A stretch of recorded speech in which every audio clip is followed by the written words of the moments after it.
প্রত্যক্ষভাবে সেনাবাহিনী জড়িত।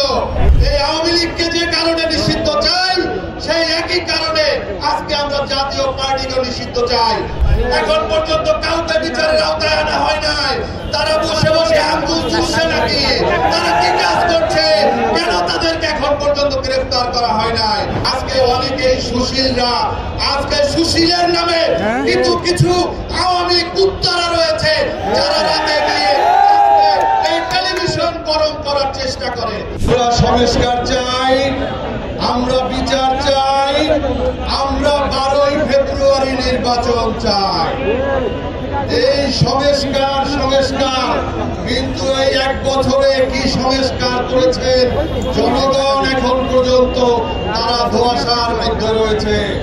আপনাদের সংস্কার করতে হবে এই সেনাবাহিনীর মধ্যে, আপনাদের সংস্কার করতে হবে পুলিশ বাহিনীর মধ্যে, আপনাদের সংস্কার করতে হবে বিজিবির মধ্যে, আপনাদের সংস্কার করতে হবে এই নৌবাহিনী বিমান বাহিনীর মধ্যে। আমরা দেখেছি ভারতের সেনাপ্রধান বলেছে আমাদের সাথে বাংলাদেশের সেনাপ্রধানের সাথে নিয়মিত যোগাযোগ আছে। কি যোগাযোগ আছে আপনাদের সাথে, এটা আমাদেরকে বলতে হবে। আপনারা এখানে ঐক্যবদ্ধ হয়েছেন, আমাদের ঐক্যের মাপকাঠি হতে হবে ফ্যাসিবাদের বিরুদ্ধে, আমাদের ঐক্যের মাপকাঠি হতে হবে ভারতীয় আধিপত্যের বিরুদ্ধে, আমাদের ঐক্যবদ্ধ হতে হবে জাতীয় স্বার্থের পক্ষে। আজকে আমাদের এখানে প্রধানতম দাবি হচ্ছে জাতীয় পার্টিকে নিষিদ্ধ করা। আজকে অনেকেই সুশীলরা, আজকে সুশীলের নামে কিন্তু কিছু আওয়ামী কুত্তারা রয়েছে যারা রাতে গিয়ে এই টেলিভিশন গরম করার চেষ্টা করে। চেহারা আমাদের মুখস্থ, এদেরকে রাজপথে তাদেরকে মোকাবেলা করা হবে। বন্ধুরা আমার, আজকে কেন জাতীয় পার্টিকে নিষিদ্ধ আমরা চাই তা পরিষ্কার। এই আওয়ামী লীগকে যে কারণে নিষিদ্ধ চাই, সেই একই কারণে আজকে আমরা জাতীয় পার্টিকে নিষিদ্ধ চাই।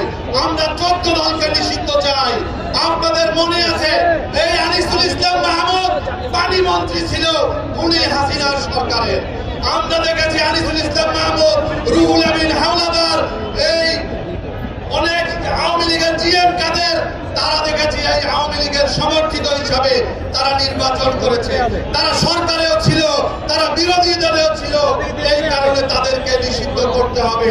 কোন আওয়ামী লীগের কোন দোসরদেরকে বাইরে রেখে বাংলাদেশে কোনো নির্বাচন হবে না, জনগণ ভোট কেন্দ্রে যাবে না। বন্ধুরা আমার, আজকে পরিষ্কার সেনাবাহিনী বিগত কয়েকদিন আগে নুরুল হক নূরের উপরে হামলা কারা করেছে এজন্য তদন্ত কমিটি হয়েছে।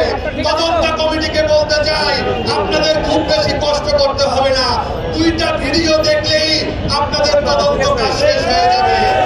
এই হামলার সাথে প্রত্যক্ষভাবে সেনাবাহিনী জড়িত, সেনাবাহিনী জড়িত, পুলিশ জড়িত। আজকে সেনাপ্রধানকে নাকে খত দিয়ে তাকে অপসারণ করতে হবে এবং তাকে দায় নিয়ে এই সেনাবাহিনীর যারা জড়িত আমরা দেখেছি পুলিশের লালগেল দিওয়ালাকে এখন পর্যন্ত সাসপেন্ড করা হয় নাই, এখন পর্যন্ত কাউকে বিচারের আওতায় আনা হয় নাই। তারা বসে বসে আঙ্গুল চুষছে নাকি? তারা কি কাজ করছে? কেন তাদেরকে এখন পর্যন্ত গ্রেফতার করা হয় নাই? এই নুরুল হক নূরের উপরে হামলা শুধুমাত্র নূরের উপরে হামলা নয়, বাংলাদেশের ফ্যাসিবাদী সমস্ত শক্তির উপরে হামলা। তাই আমরা ঐক্যবদ্ধ হয়েছি। আপনাদের সবাইকে ধন্যবাদ। দেখা হবে রাজপথে, কথা হবে স্লোগানে। আল্লাহ।